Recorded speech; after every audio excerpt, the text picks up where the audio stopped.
इंदौर के district court के corridor की बेंच पर बैठी 26 वर्षीय सौम्या एकटक बारिश को देख रही थी। पर आज उसके मन को तर करने वाली मिट्टी की सौंधी सौंधी महक उस पर कोई असर नहीं दिखा रही थी।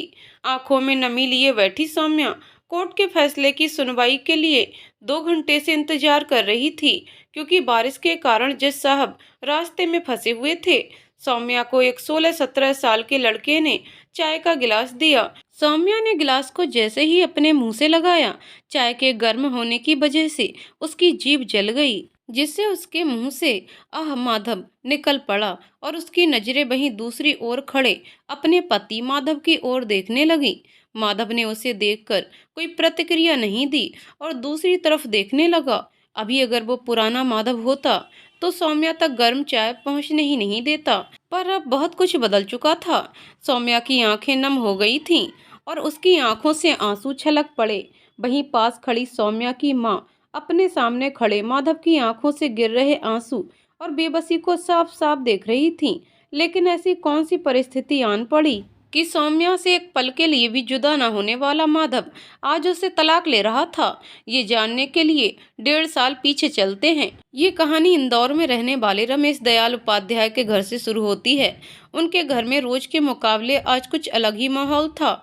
वजह ये थी कि उनकी बड़ी बेटी सौम्या को लड़के वाले देखने आए हुए थे। घर का माहौल एकदम शांत और संगीन बना हुआ था, जैसे दो देशों के बीच शांति का समझौता हो रहा हो।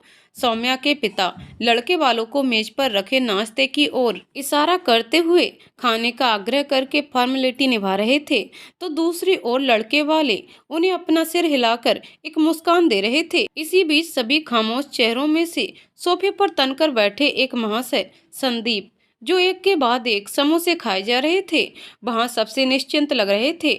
और क्यों ना होते, वो बीच की पार्टी जो थे, मतलब सौम्या को जो लड़का देखने आया था वो संदीप जी के दोस्त का ही बेटा था। संदीप जी ने ही तो सौम्या के पिता से उस लड़के और उसके परिवार के बारे में लंबी लंबी चर्चा की थी कि अपना जो माधव है ना, हट्टा कट्टा नौजवान है, उम्र यही कुछ 26-27 साल होगी, किसी की चाकरी नहीं करता, खुद का बिजनेस है उसका, सरल और शांत स्वभाव का है, श्री राम की तरह, और सबसे अच्छी बात इकलौता है। मैं तो कहता हूँ ये रिश्ता आप हाथ से जाने मत दो।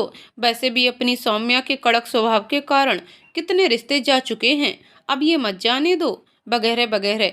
सौम्या के पिता पहले तो राजी नहीं हुए, पर सौम्या की माँ के जोर देने पर संदीप जी माधव के माता पिता को सौम्या के घर ले आए और उन्हें सौम्या पसंद भी आ गई। फिर दोनों परिवारों ने फैसला किया कि लड़का लड़की एक दूसरे को जान लें तो फिर कोई बात आगे बढ़े। माधव के माता पिता लिविंग रूम में बैठे हुए थे और माधव अपनी चचेरी बहन नीलम के साथ बरामदे में बैठा सौम्या के आने का इंतजार कर रहा था। तभी एक खूबसूरत सी लड़की हाथों में चाय की ट्रे लेकर वहां आई। उसने ट्रे टेबल पर रख दी और वहीं बैठ गई। आप सौम्या हैं? नीलम ने कहा। वो लड़की कुछ बोल पाती कि माधव के मुंह से निकल पड़ा, नहीं। नीलम और वो लड़की माधव की ओर देखने लगे। वो मेरा मतलब आप तस्वीर से थोड़ा अलग हैं, माधव ने झिझकते हुए कहा। वो लड़की हंस पड़ी और उसने कहा, आपने ठीक कहा, मैं सौम्या दीदी की छोटी बहन समीक्षा हूँ। वो तो मैं आप लोगों को कंपनी देने चली आई, मुझे लगा कि आप सौम्या हैं, बिल्कुल वैसी ही सूरत है आपकी, अंतर करना मुश्किल है। नीलम ने कहा, हाँ वो तो है, सभी यही कहते हैं, पर माधव जी की पारखी नजर का जवाब नहीं, समीक्षा ने कहा। नीलम और माधव समीक्षा की बातों पर हंस पड़े। तभी किसी के आने की आहट हुई। माधव को एक अजीब, एक अनजाना सा एहसास हो रहा था। उसने सामने देखा तो सौम्या अपनी माँ के साथ आ रही थी। सौम्या माधव के सामने बैठ गई। माधव और सौम्या ने एक दूसरे को आज पहली बार देखा था। नीलम और सौम्या की माँ आपस में बात कर रहे थे और माधव अपनी छुपी नजरों से सौम्या को देख रहा था। कितना प्यारा लग रहा था उसे, सौम्या का मुस्कुराना, उसकी बड़ी बड़ी आंखें, उनमें लगा काजल, उसका सादगी से भरा मासूम चेहरा, उसके गोरे रंग में से झांकता गालों का तिल। अरे माँ, आप चलें।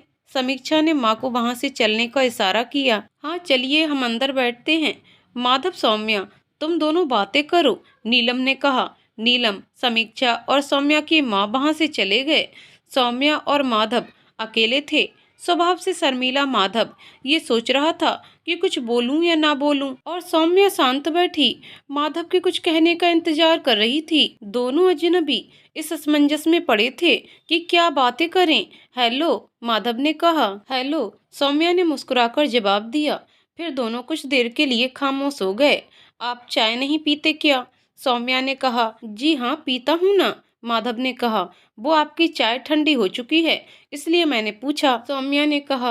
आप कुछ अपने बारे में बताइए ना, माधव ने कहा। आपके घर मेरी फोटो के साथ कुंडली के रूप में मेरा रेज्यूमे तो पहुंच ही गया था, तो मेरी पढ़ाई, उम्र और अदर डिटेल्स तो आपको पता चल ही गई होगी।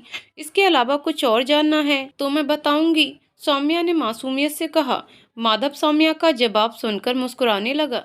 सच बताऊं तो मैं भी इन सब के अलावा कुछ अलग बातें करना चाहता था, माधव ने कहा। एक्चुअली सब कहते हैं कि मेरा स्वभाव काफ़ी स्ट्रेट फॉरवर्ड है, जिससे वो मुझे सख्त मिजाज मानते हैं, पर मुझे साफ बोलना पसंद है। मैं क्या करूं, घुमा फिराकर बात करना मुझे नहीं आता। और देखिए ना, मैं आपसे भी वैसे ही बात कर रही हूँ, और मुझे थोड़ा ज़्यादा गुस्सा भी आता है, और मैं थोड़ी परप्लेक्स्ड पर्सन भी हूँ। डिसीजन नहीं ले पाती ना, खाना भी ठीक ठाक ही बना लेती हूँ, और थोड़ी लेजी भी हूँ। मैं आपसे ये सब इसलिए कह रही हूँ क्योंकि मेरा मानना है कि जीवन साथी वो होता है जो आपकी कमियों को अपनाए, वरना अच्छाई तो सबको अच्छी लगती ही है, सौम्या ने कहा। माधव सौम्या को एकटक देखते हुए और बिना कुछ बोले सुन रहा था। माधव कुछ देर के लिए खामोश हो गया। आपने मेरे बारे में कुछ पूछा नहीं, माधव ने कहा। अगर आपका और मेरा साथ राम जी ने लिख दिया है तो आप और आपके सारे गुण और दोष मेरे ही तो होंगे, सौम्या ने मुस्कुराकर कहा। माधव सौम्या की बात सुनकर फिर खामोश हो गया। तभी सौम्या की माँ और नीलम वहां पर आ गए। हो गई बातें, नीलम ने हंसकर कहा। हाँ, अब अंदर चलते हैं, सौम्या की माँ ने माधव की ओर देखकर कहा। सौम्या और माधव उठकर खड़े हो गए और सभी लिविंग रूम की ओर जाने लगे। माधव कुछ बोल नहीं रहे। तूने कुछ उटपटांग तो नहीं कह दिया ना, सौम्या की माँ ने फुसफुसाते हुए सौम्या से कहा। आप चाहे तो पूछ लो, सौम्या ने मुस्कुराकर कहा। सभी लोग लिविंग रूम में आ गए। सौम्या की माँ उसे कमरे में ले गईं। थोड़ी देर में माधव और उसके घर वाले वहां से विदा लेकर चले गए। उस रात सौम्या और समीक्षा अपने कमरे में बैठी थीं। दीदी, कैसे लगे आपको माधव, समीक्षा ने कहा। ठीक ही है, सौम्या ने उत्तर दिया। बस ठीक ही है, ये क्या बात हुई, मुझे तो वो बहुत अच्छे लगे, समीक्षा ने कहा। तो तू कर लेना उनसे शादी, सौम्या ने तेज दिखाते हुए कहा। तुम्हारी जगह होती तो कभी मना नहीं करती, पर वो तुमसे ही शादी करेंगे, चाहे अब उन्हें कोई परी भी क्यों ना मिल जाए, समीक्षा ने कहा। मतलब, सौम्या ने उत्सुकता से कहा। समीक्षा सौम्या को पहली बार किसी चीज के लिए इतना आतुर देख रही थी। उसे सौम्या की आंखों में एक अलग सी चमक दिख रही थी। मतलब ये कि अब तुम मुझसे न पूछो, तुम्हें खुद पता चल जाएगा, समीक्षा ने मुस्कुराते हुए कहा। सौम्या और समीक्षा कमरे में बैठी बात कर रही थीं। तभी माँ कमरे में आई। लड़के बालों का फोन आया था, माँ ने कहा। फिर समीक्षा ने कहा, माधव ने रिश्ते के लिए हाँ कर दी है। अब सौम्या तू भी बता दे, माँ ने गंभीरता से कहा। अरे वाह दीदी, मुझे तो हंसी इस बात पर आ रही है कि तुम जैसी पागल को कोई लड़का पसंद भी कर सकता है, समीक्षा ने ताली मारते हुए कहा। सौम्या उसे गुस्से से देखने लगी। सौम्या, मैं तुझसे कुछ पूछ रही हूँ, माँ ने कहा। मैं क्या बोलूँ, आप लोगों को जैसा करना हो। आपकी हाँ में मेरी हाँ भी है और आपकी ना में मेरी ना, सौम्या ने कहा। ये मिस स्ट्रेट फॉरवर्ड, तुम शर्मा रही हो क्या? शादी तुमको करनी है, इन लोगों को नहीं, सीधे बताओ, समीक्षा ने कहा। ठीक है तो हाँ, मैं भी तैयार हूँ, सौम्या ने सरपट शब्दों में कहा। सौम्या के हाँ कहते ही माँ के चेहरे पर खुशी छलक पड़ी और आंखों में आंसू की बूंदें भर आईं। मैं जाकर तेरे पापा को बता देती हूँ और माधव के घर भी खबर कर देती हूँ, माँ ने कहा। माँ वहाँ से चली गई। माँ के जाते ही समीक्षा सौम्या को माधव की आएगी बारात गाना गाकर चिढ़ाने लगी। सौम्या बिना कोई प्रतिक्रिया दिए चुपचाप पलंग पर बैठ गई। समीक्षा की नज़र जब सौम्या पर पड़ी तो वो उसके पास गई। क्या हुआ, तुम्हें माधव पसंद तो है ना, समीक्षा ने कहा। नहीं, वो बात नहीं है, मैं खुश हूँ, बस वो, सौम्या कहते कहते चुप हो गई। क्या, समीक्षा ने जोर देकर कहा। जब मेरी और माधव की बात हुई थी तो मैंने उनसे वैसे ही ढंग से बात की थी जिसे सुनकर पिछले सभी रिश्तों ने मना कर दिया था। फिर भी उन्होंने हाँ कैसे कर दी? सौम्या ने असमंजस भरे भाव से कहा। माधव और लोगों से बहुत अलग हैं दीदी, पर वो तुम्हारे लिए परफेक्ट हैं, या कहूँ राम जी ने उन्हें तुम्हारे लिए ही बनाया है, समीक्षा ने कहा। सौम्या समीक्षा की ओर देखने लगी, क्योंकि तुम्हें झेलना सबके बस की बात नहीं है, समीक्षा ने मस्ती भरे भाव में कहा। सौम्या ने समीक्षा को गुस्से से देखा, फिर खिलखिलाकर हंस पड़ी। अगले दिन माधव और सौम्या की सगाई की तारीख तय हो गई थी, जो अगले हफ्ते थी। दोनों परिवारों में सगाई के लिए तैयारियां शुरू हो गईं और कुछ ही दिनों में सगाई का दिन भी आ गया। आज सगाई का दिन था। दोनों परिवारों के सभी रिश्तेदार और मेहमान आ चुके थे। चारों ओर चहल पहल मची थी। सौम्या के पिता माधव को सभी रिश्तेदारों से मिला रहे थे और सभी माधव के रूप के साथ साथ उसके गुण, शालीनता और व्यवहारिकता की सराहना कर रहे थे। माधव के सभ्य स्वभाव और गुणों को देखकर सौम्या के पिता भी अपनी बेटी के भाग्य पर गर्व कर रहे थे।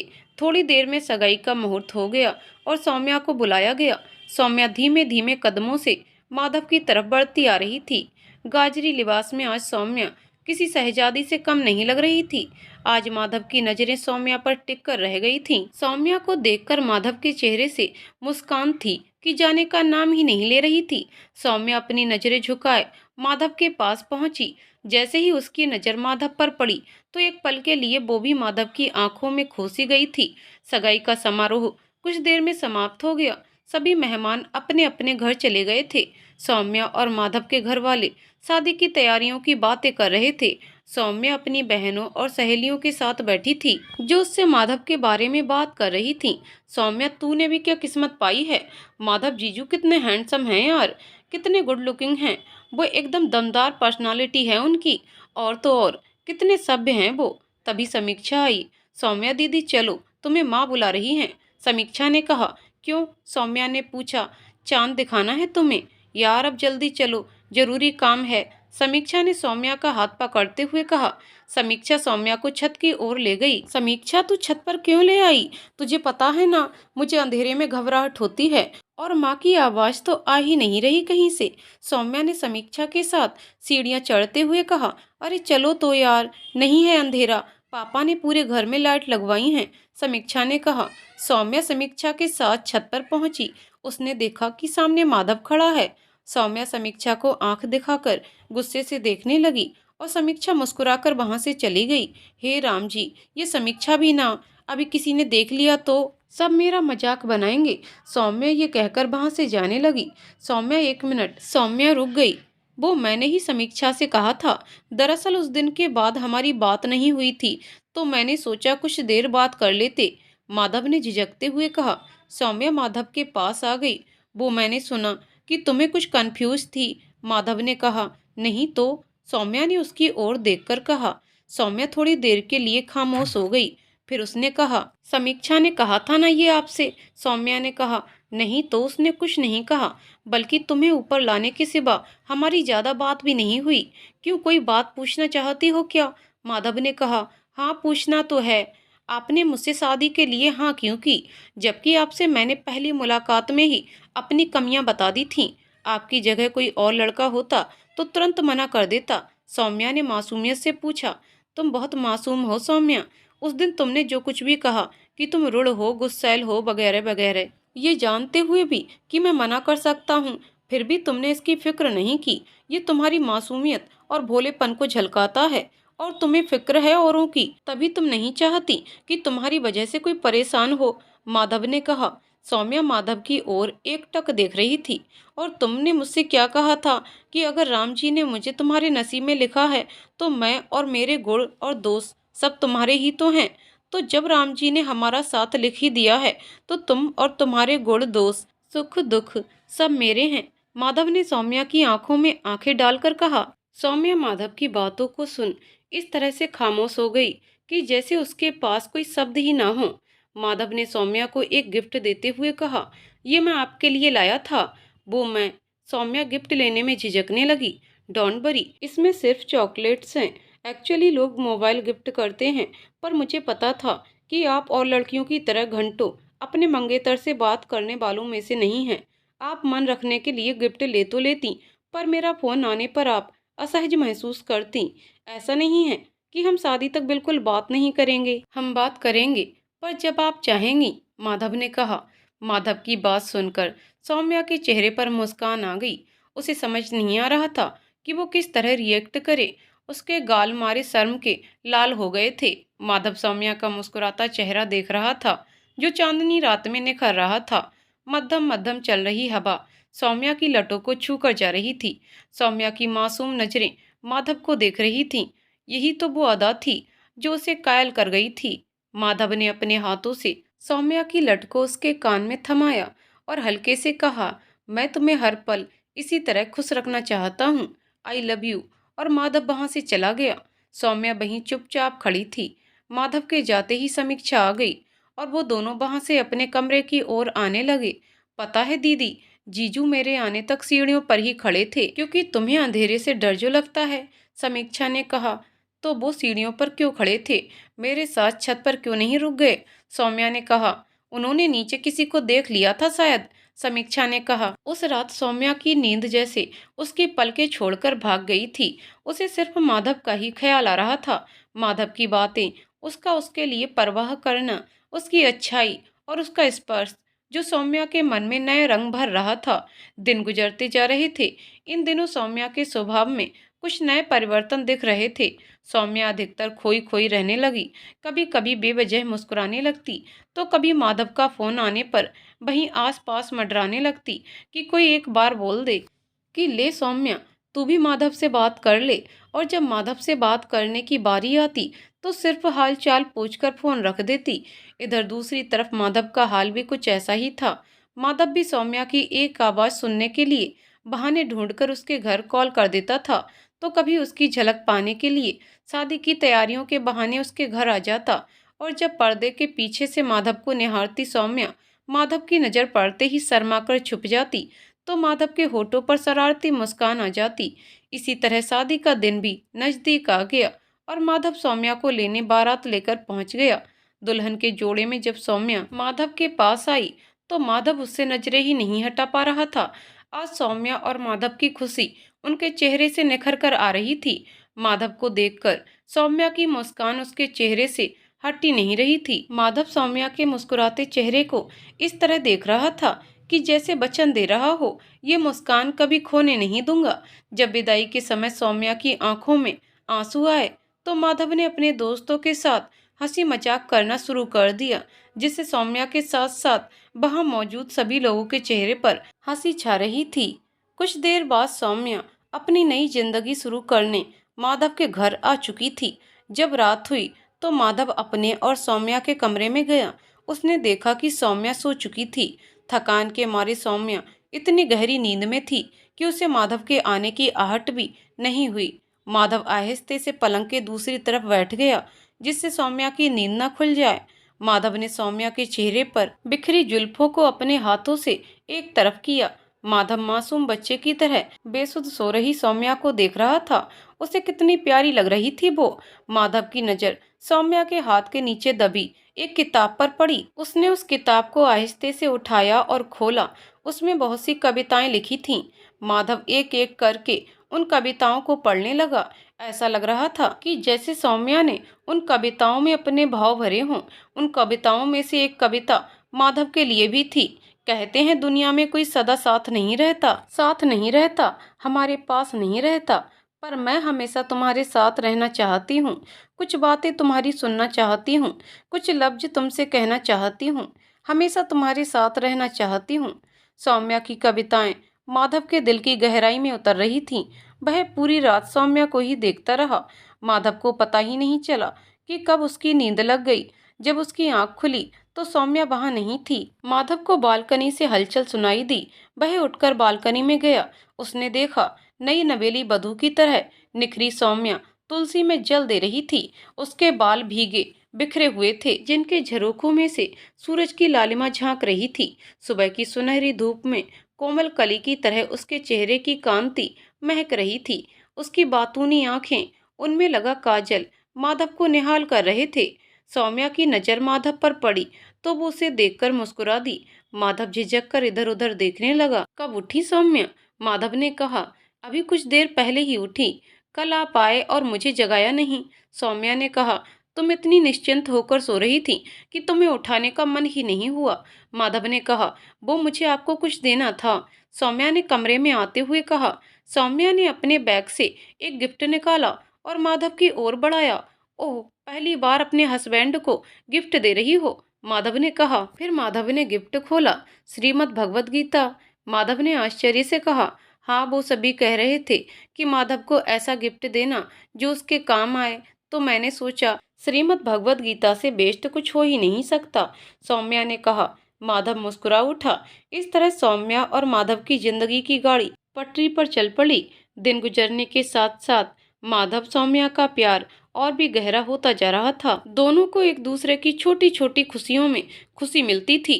किचन से दूर भागने वाली सौम्या को माधव के लिए खाना तैयार करना अच्छा लगने लगा था। वो हर रोज माधव की पसंद का खाना बनाने की कोशिश में कभी यूट्यूब तो कभी किसी रेसिपी बुक को छानती रहती और इसी कोशिश में कई दफा अपने हाथों को कभी गर्म तेल में तो कभी चाकू से चोटिल कर लेती। माधव जब सौम्या के जख्म देखता तो गुस्सा करते हुए कहता। क्या यार सौम्या, तुमने आज फिर चोट लगा ली। मैंने कहा ना, इस तरह से मुझे नहीं खाना तुम्हारा खाना। तुम जया को खाना बनाने क्यों नहीं देती हो? देखो कितनी तकलीफ हो रही होगी। फिर माधव सौम्या के हाथों को सहलाते हुए दवा लगा देता और सौम्या कहती। माधव, मुझे अच्छा लगता है तुम्हारे लिए खाना बनाना और ऐसे कामों में छोटी मोटी चोटें तो लगती रहती हैं। हाँ, अगर तुम्हें मेरे हाथ का खाना पसंद नहीं है तो सीधे बोल दो। फिर माधव सौम्या का हाथ थामता और कहता। मेरा वो मतलब नहीं था। तुम बहुत अच्छा खाना बनाती हो, बस तुम्हें चोट लगती है तो अच्छा नहीं लगता, बस। आई एम सॉरी। और सौम्या खिलखिलाकर हंसने लगती। जब माधव ऑफिस जाता तो सौम्या उसे सी ऑफ करती और शाम को तैयार होकर उसके वापस आने का इंतजार करती। जब शाम को घर वापस आया थका हारा माधव सौम्या को देख अपनी थकावट भूल जाता था। अक्सर माधव सौम्या तक कोई भी गर्म चीज पहुंचने ही नहीं देता, पर जब कभी सौम्या की गर्म चीज खाने से जीभ जल जाती तो उसके मुंह से आह माधव निकल पड़ता था और माधव उसे कहीं शहद चटाने लगता तो कहीं ठंडा पानी पिलाकर उसको राहत दिलाने लगता। इसी तरह सौम्या माधव की तबीयत बिगड़ने पर रात रात भर जागकर उसकी देखभाल करती रहती। माधव उसे मना करता रहता कि कब तक जागोगी यार, इस तरह तो तुम भी बीमार पड़ जाओगी। और सौम्या उसे गुस्से से डांट कर कहती। माधव, आप मेरा दिमाग खराब मत करो, मुझे अपना काम करने दो, चुपचाप सो जाओ। जब उन दोनों में से कोई रूठ जाता तो दूसरा बिना झिझके सॉरी कहकर दूसरे को मना लेता। सौम्या तो अक्सर नादानियां करने के बाद माधव से आई एम सॉरी माधव कहती और माधव हंसकर उसे माफ कर देता। उन दोनों के रिश्ते की सबसे मासूम चीज यही तो थी, बस एक प्यार या सॉरी और सब ठीक। दोनों की जिंदगी किसी परियों की कहानी से कम सुंदर नहीं थी। माधव और सौम्या घंटों गार्डन में बैठकर बातें करते रहते जैसे कोई नया प्रेमी युगल हो। अक्सर लोग तो उन्हें कॉलेज का लव बर्ड समझकर धोखा खा जाते और आश्चर्य से कहते। आप दोनों शादीशुदा हैं, देखकर लगता नहीं है। और वो दोनों खिलखिलाकर हंस पड़ते। सौम्या को माधव के साथ एक खास एहसास होता था। माधव का उसे चाय फूंक कर पिलाना, उसके बोलने से पहले ही सब समझ जाना, उसे देखकर माधव का मुस्कुराना, उसकी बिखरी लटों को प्यार से संवारना, उसे प्यार भरी नजरों से देखना, उसका प्यार से सौम्या सौम्या पुकारना, सब सब कुछ सौम्या को अच्छा लगता था। और माधव को भी सौम्या का उसके समय पर खाना ना खाने पर चिंता करना, उसके ऑफिस से आने का इंतजार करना, सभी लोगों के बीच बैठे होने पर धीरे से पिंच करना और शरारती सी मुस्कान देकर अनजान बनना, उसकी बैक में पीछे बैठकर कंधे पर हाथ रखना, उसके परेशान होने पर उसे समझाना और अपनी दी हुई श्रीमद् भगवत गीता थमाते हुए कहना। इसमें आपके सारे प्रश्नों के उत्तर हैं माधव, जो आपको आपके गूगल में भी नहीं मिलने वाले। माधव के हाथों में चोट लगने पर सौम्या का उसे चूम कर सहलाना। सौम्या के साथ माधव अपनी जिंदगी संपूर्ण महसूस कर रहा था। जहां सौम्या नदी की तरह चंचल थी, वहीं माधव एक शांत स्थिर पर्वत की तरह। दोनों का मिलन कलकल करते झरने के उदय जैसा था। वक्त अपनी रफ्तार से पकड़े धीरे धीरे बीत रहा था। सौम्या और माधव की शादी को 6 माह बीत चुके थे। एक दिन सौम्या बाहर दादी को रामायण पढ़कर सुना रही थी और माधव कमरे में बैठा लैपटॉप पर कुछ काम कर रहा था। तभी पास रखे सौम्या के फोन पर एक मेल आया। माधव ने सौम्या के फोन पर आया ईमेल चेक किया, तभी वहां सौम्या आ गई। तुमने किसी नेचर फोटोग्राफी कंपटीशन में पार्टिसिपेट किया था क्या? माधव ने सौम्या से पूछा। हाँ, लिया तो था, पर उसका रिजल्ट अभी तक आया ही नहीं। सौम्या ने कहा। अभी उसी का ईमेल आया है, इसमें लिखा है कि तुम टॉप 5 में सिलेक्ट हुई हो। माधव ने कहा। सौम्या आश्चर्य में पड़ गई। अरे क्या बात कर रहे हो माधव, उसमें सिलेक्शन बहुत मुश्किल से होता है, ऐसा हो ही नहीं सकता, इम्पॉसिबल है। सौम्या ने कहा। लो तुम ही देख लो, और सुनो, जल्दी पैकिंग करो, हमें दिल्ली के लिए निकलना है, अवार्ड शो परसों है। माधव ने बिस्तर से उठते हुए कहा। माधव और सौम्या अगले दिन दिल्ली के लिए निकल गए और 2 दिनों के सफर के बाद वापस भी आ गए। घर वाले उनका इंतजार कर रहे थे। उन्होंने देखा कि सौम्या चिंतित लग रही है और माधव उसे धैर्य बंधा रहा है। सौम्या बिना किसी से कुछ कहे अपने कमरे में चली गई। क्या हुआ माधव? माँ ने कहा। हाँ माँ, वो अभी आता हूँ, 1 मिनट। इतना कहकर माधव भी अपने कमरे में चला गया और बाहर बैठे घर वाले सौम्या और माधव के कमरे से आ रही कुछ बातों को सुन रहे थे। सौम्या, तुम चिंता मत करो, मैं बात करूंगा माँ पापा से, वो मान जाएंगे। मुझे नहीं लगता माधव, वो बहुत कंजर्वेटिव हैं और मैं उन्हें परेशान नहीं करना चाहती। रात को खाने के बाद माधव अपने माता पिता के पास गया। माँ पापा, मुझे कुछ बात करनी है, अंदर आ जाऊं? माधव ने कहा। हाँ आना, बैठ इधर। माधव की माँ ने कहा। वो माँ, मैं और सौम्या जब दिल्ली गए तो वहाँ सौम्या को नेचर फोटोग्राफी में बेस्ट फोटोग्राफर के अवार्ड से सम्मानित किया गया था और इसी के साथ उसे 3 दिन की इंटर्नशिप का ऑफर लेटर मिला है, जो चेन्नई में है। तो क्या सौम्या जा सकती है? माधव ने कहा। माधव, अगर अपने शहर में ही होता तो कोई बात ही नहीं थी, पर इतनी दूर चेन्नई जाना, वो भी अकेले, ठीक नहीं होगा बेटा। माधव के पिता ने कहा। पर ये सौम्या का सपना है और ऐसे मौके बार बार नहीं मिलते। अगर आपकी बेटी होती तो आप क्या करती? माधव ने कहा। देख माधव, सौम्या हमारी बेटी ही है, तू देखता भी है, पर वो कभी अकेले बाहर नहीं गई, उसे कुछ नहीं पता दुनिया के बारे में।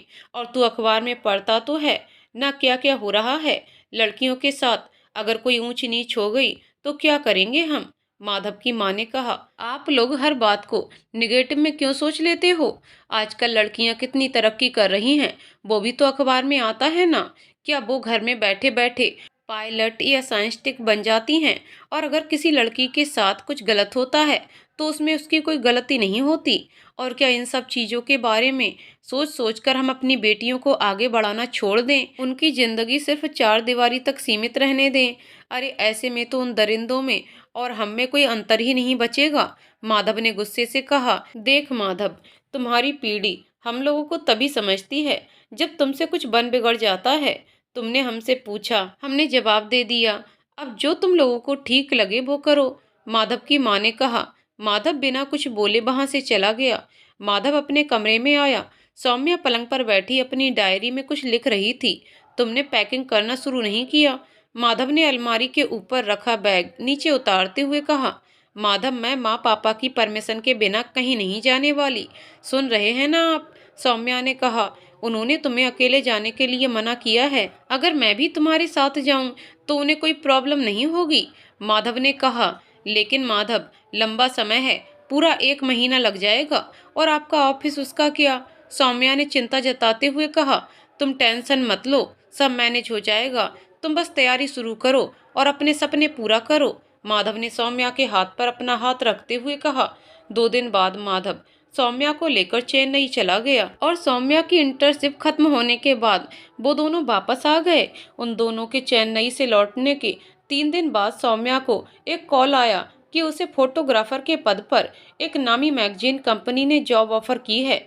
माधव की खुशी का ठिकाना न रहा, पर सौम्या उदासीन भाव लिए खड़ी थी। माधव ने सौम्या को देखा। क्या हुआ, खुश नहीं हो? माधव ने कहा। इस जॉब को करना मतलब ट्रेवल करना और महीनों तक आपसे दूर रहना, मैं नहीं कर पाऊंगी ये, सौम्या ने कहा। ये क्या बात हुई यार, ये तो तुम्हारा सपना है। सौम्या, मैंने तुम्हें देखा है, जब तुम तस्वीर लेती हो तो तुम्हारी आंखों में अपना पसंदीदा काम करने की चमक होती है, तुम और भी खुश होती हो। और फोटोग्राफी तुम्हारा टैलेंट है यार, उसे वेस्ट मत करो। और तुम इस वजह से मना कर रही हो कि मुझसे दूर रहना पड़ेगा? तुम्हें कसम है मेरी, जो मेरे कारण तुमने अपने पैशन को छोड़ा तो तुम्हारी खुशी और तुम्हारे सारे सपने सब मेरे हैं, चाहे इसके लिए मुझे तुमसे दूर रहना पड़े, माधव ने कहा। माधव सौम्या की जॉब की खबर अपने माँ और पापा को देने गया, पर उसके माता पिता को ये बात कुछ रास नहीं आई। उन्हें सौम्या की जॉब से कोई दिक्कत नहीं थी, सिर्फ इसी बात का ऐतराज था कि उनकी बहू एक शहर से दूसरे शहर अकेले सफर करेगी और महीनों घर से बाहर रहेगी।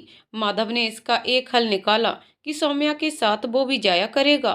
फिर कुछ इस तरह सौम्या का सपना पूरा करने की चाह में माधव सौम्या के साथ एक शहर से दूसरे शहर ट्रेवल करता और उसके साथ रहकर उसकी हर जरूरत का ख्याल रखता। सौम्या जब काम करती तो वो एक जगह घंटों बैठकर इंतजार करता और अपने लैपटॉप से ही अपने बिजनेस से संबंधित काम करता रहता। कभी कभी तो माधव इतना थक जाता कि बिना खाए ही सो जाता। सौम्या माधव को इस तरह देखकर मन ही मन घुट रही थी। कई बार तो उसे लगता कि वह माधव से जाकर बोल दे कि मुझे नहीं करना कोई फेमस नेचर फोटोग्राफर बनने का सपना पूरा करना। मैं आपको इस तरह अपने पीछे भागते और परेशान होते नहीं देख पा रही हूँ माधव। कितनी अच्छी थी हमारी सिंपल सी परियों वाली लाइफ, बस अब ये सब यहीं रोक देते हैं। पर वो कुछ भी कर नहीं पा रही थी, क्योंकि माधव ने उसे अपनी कसम जो दे रखी थी। इसी तरह करीब 2 माह बीत चुके थे। माधव और सौम्या घर पर ही थे। सौम्या अपने कमरे में बैठी थी, तभी उसे लिविंग रूम से माधव के पापा के चिल्लाने की आवाज आई। वो बाहर गई तो उसने देखा पापा माधव को जोर जोर से डांट रहे हैं। तुम्हें समझ नहीं आता है क्या? कब तक ऐसे चलेगा? पूरी जिंदगी घूमते रहोगे क्या उसके पीछे? मैं अब अकेले पूरा बिजनेस नहीं संभाल पाऊंगा। तुम्हारे मना करने की वजह से पिछली डील हमारे हाथ से चली गई और अब तुम फिर मना कर रहे हो। रोड पर लाना चाहते हो क्या हमें?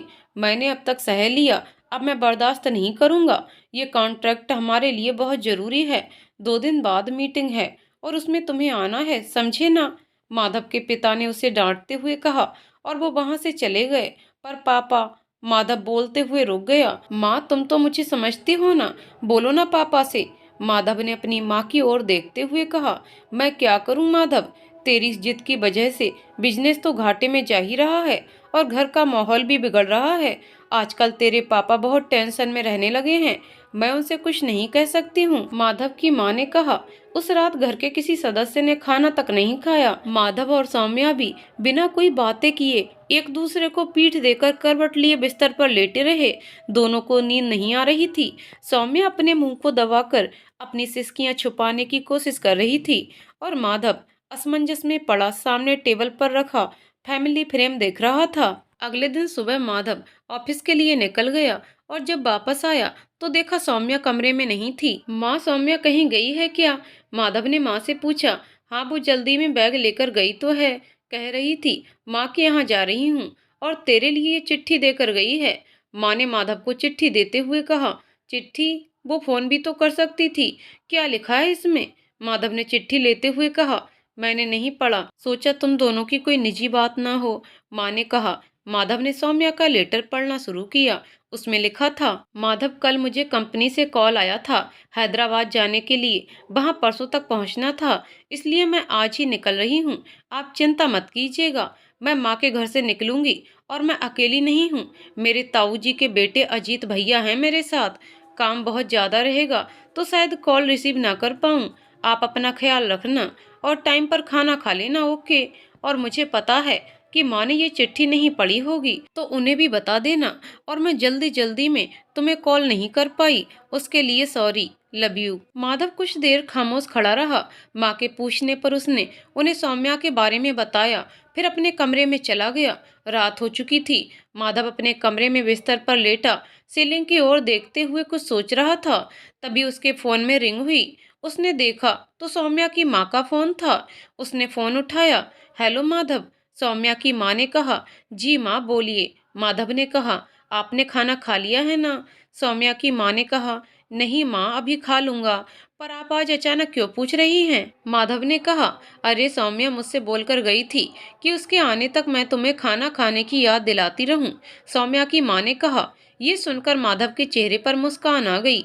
अच्छा माँ, एक बात पूछनी थी कि अजीत भैया सौम्या का ख्याल तो अच्छे से रख लेंगे ना? मेरा मतलब सौम्या बहुत गुस्से वाली है, अगर उसका हैदराबाद में उनसे झगड़ा हो गया तो? माधव ने कहा। पर अजीत तो सौम्या के साथ गया ही नहीं। उसे कोई काम आ गया था तो उसने सौम्या को कल ही मना कर दिया था, तो वो अकेले ही चली गई, सौम्या की माँ ने कहा। पर उसने तो इतना कहकर माधव चुप हो गया। ठीक है माँ, मैं रखता हूँ, आप चिंता मत कीजिएगा, मैं खाना खा लूंगा। माधव ने ये कहकर फोन रख दिया। सौम्या को गए 4 दिन हो चुके थे और वह आज शाम को वापस आने वाली थी। माधव उसे लेने एयरपोर्ट गया। वहां पहुंचा तो सौम्या की एक मुस्कान ने उसकी सारी चिंताओं को दूर कर दिया। सौम्या और माधव घर पहुंच गए। रात हो चुकी थी। सौम्या अपनी कंपनी के किसी मेंबर से बात कर रही थी और माधव बेड पर बैठा उसके फोन से फ्री होने का वेट कर रहा था। जब सौम्या आई तो माधव ने उसे अपने सामने बैठने को कहा। तुम हैदराबाद अकेले क्यों गई थी? अगर माँ पापा को पता चल जाता तो घर में बवाल मच जाता, माधव ने शांति से पूछा। आपको माँ ने बताया है ना? आप ही बताइए ना माधव, मैं क्या करती? आपको ऑफिस में काम था और मेरा जाना भी जरूरी था। अगर मैं अजीत भैया वाला बहाना नहीं करती तो आप मुझे जाने ही नहीं देते, सौम्या ने कहा। पर सौम्या, तुम मुझसे एक बार तो बताती, मैं कोई ना कोई इंतजाम कर लेता। अगर माँ पापा को भनक भी हो जाती ना तो तुम्हें उनके गुस्से का सामना करना पड़ता, माधव ने कहा। देखिए माधव, मुझसे अब ये सहन नहीं होता। इस घर में कोई भी काम करना, जैसे संसद में बिल पास कराना, पहले घंटों बात करो, फिर परमिशन मिलेगी, और परमिशन ना मिली तो फिर कोई जुगाड़ लगाओ। मतलब हद है यार। मैं अपने पापा के घर सारे काम अपनी मर्जी से करती थी, बिना किसी रोक टोक के, और यहाँ बस परमिशन लेकर काम करते रहो। मेरी भी तो कोई लाइफ है, सौम्या ने उत्तेजित होकर कहा। सौम्या, तुम्हें क्या हो गया है? थोड़ा धीरे बोलो, माँ पापा सुन लेंगे। हाँ, मैं मानता हूँ कि माँ पापा पुराने ख्यालात के हैं, पर इसमें भी उनकी हमारे लिए फिक्र ही है। तुम्हें कुछ हो ना जाए, इसलिए वो भी तुम्हारी चिंता करते हैं। और अभी तक तो तुम भी यही कहती थी ना, माधव ने कहा। ये क्या बात हुई माधव? चिंता करते हैं, ये कैसी चिंता है जो किसी पर दबाव बनाकर की जाती है? चिंता है उन्हें अपनी झूठी अकड़ और शान की। इससे अब मेरा दम घुटने लगा है, सौम्या ने खींचकर कहा। सौम्या, मैंने कहा धीरे बोलो, अब मुझे कोई बात नहीं करनी, सो जाओ, माधव ने सख्त आवाज में कहा। कब तक मैं अपनी आवाज दबाऊं? हाँ, और जिन्हें सुनना है सुनने दो। मेरी जिंदगी में मेरा कोई हक है या नहीं? और आप भी कोई कम नहीं हो। जहां मैं जाती हूँ पीछे पीछे मेरे साथ तैयार हो जाते हो। आपके कारण मेरे कलीग्स मेरा मजाक उड़ाते हैं यार, और आपके हमेशा साथ रहने की वजह से मैं फ्री रह ही नहीं पाती हूँ, सौम्या ने गुस्से से कहा। सौम्या, तुम शांत हो जाओ। मुझे अगर पता होता कि तुम्हें मेरे कारण प्रॉब्लम हो रही है तो शायद मैं कोई और रास्ता निकाल लेता, माधव ने कहा। क्या रास्ता निकालोगे आप? लड़ोगे अपने माता पिता से? सुनिए माधव, आपके माता पिता से मुझे कोई परेशानी नहीं है, बस मैं बंदिशों में रहकर अपनी पूरी जिंदगी नहीं काट सकती, सौम्या ने कहा। माधव अब बिना कुछ बोले सौम्या की ओर देख रहा था। सौम्या का ऐसा रूप उसने पहली बार देखा था। उसे समझ नहीं आ रहा था कि सबका इतना ख्याल रखने वाली सौम्या, हर परिस्थिति में बिना किसी शिकायत के रहने वाली, माधव से बेइंतहा प्यार करने वाली सौम्या आज इतना अलग बर्ताव क्यों कर रही थी। माधव, मैंने फैसला कर लिया है, मैं अब खुद की लाइफ बेकार नहीं कर सकती। मुझे अपने करियर पर भी तो फोकस करना है। अब एक ही सॉल्यूशन है इस मसले का, हम डिवोर्स ले लेते हैं, सौम्या ने गंभीरता से कहा। माधव सन्न रह गया। मतलब ये क्या कह रही हो सौम्या? माधव ने कहा। हाँ, मुझे आपसे डिवोर्स चाहिए माधव। अब मैं आपके और आपके परिवार की बंदिशों के साथ नहीं रह सकती। दम घुटता है मेरा अब। इससे मैं भी आजाद हो जाऊंगी और आपके घर में मेरे कारण होने वाला झगड़ा भी शांत हो जाएगा, सौम्या ने कहा। माधव की आंखें नम होने लगीं। देखो सौम्या, तुम अभी गुस्से में हो, हम सुबह शांति से बात करेंगे, माधव ने कहा। माधव, मैंने ये फैसला बहुत पहले ही कर लिया था। मैं गुस्से में कोई निर्णय नहीं लेती। मैं आपसे ये बहुत दिनों से कहना चाह रही थी। मुझसे अब और सहन नहीं होता। Madhav, I am sorry, Saumya ने कहा। सौम्या की बात सुनकर माधव स्तब्ध रह गया। कितना अजीब है ना ये शब्द सॉरी। कभी एक पल में रिश्तों के बीच खींची अहंकार की सख्त दीवार को अलग कर देता है, तो कभी बर्दाश्त की सीमा बनकर रिश्ते की नाजुक डोर को तोड़ने के लिए काफी होता है। सौम्या, ये कैसी बचकानी हरकत है? इतनी जरा सी बात में कोई ऐसे रिश्ते तोड़ने लगता है क्या? पागल हो गई हो तुम? तुम्हें पता भी है कि क्या कह रही हो तुम?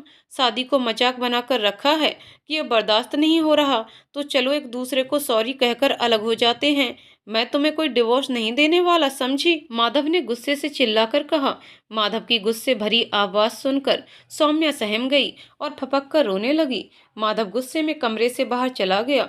बाहर खड़े माधव के माता पिता उनकी बातें सुन चुके थे। माधव पूरी रात लिविंग रूम के सोफे पर परिवार के साथ बैठा रहा और रात भर सौम्या के कमरे से उसकी सिसकियां सुनाई देती रहीं।